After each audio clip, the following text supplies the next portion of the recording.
Samantala, nanawagan naman ang Armed Forces of the Philippines sa China na ihinto ang isinasawang reclamation sa West Philippine Sea. Ayon sa AFP, walang basihan ang pinanghahawakang ebidensya ng China sa kanilang pag-aangkin sa mga teritoryo sa lugar. Si Wayway Macalma sa detalye. Number one, they should stop. Number two, they should dismantle. Diba? They should keep yung napag-usapan sa COC.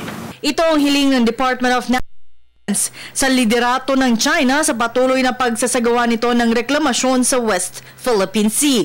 Dahil mismong inamin ng South China Sea Studies na halos patapos na ang kanilang ginawang construction projects sa mga islang tuluyang sinakop na aabot sa 7 isla. Bagamat ito lamang ay artipisyal, ngunit agresibo ang kanilang pagpapaganda ng lugar at pagtatayo ng isang military base. Dahil dyan, iginiit ng DND na dapat ay ihinto na ng China at sirain ang kanilang itinayong mga gusali. Dagdag pa ni Dr. Galvez na walang basehan ang pinanghahawakang ebidensya ng China. Let's not forget that ang main issue dito is that yung 9-dash line is very erroneous. Okay, una-una mali-mali yun. Number two, you should remember that all these things is against the contrary to the COC.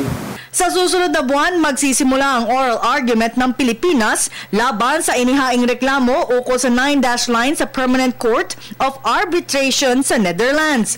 Kaya naman malaki ang paninindigan ng ating bansa sa pinanghahawakang matibay na ebidensyang kanilang ipapakita sa korte na kauna-unahang pagkakataon na haharap ang Liga Pilipinas. We let them really realize, we're just going back na their 9-dash line is really a figment of their imagination. Lahat to puro walang basihan.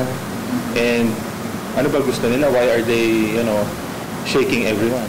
Patuloy ang China ginagawang reklamasyon sa mga teritoryo sa West Philippine Sea sa kabila ng pagkabahala na ng international community at pagpanig sa ating hakbang na maresolba ito sa mapayapang solusyon.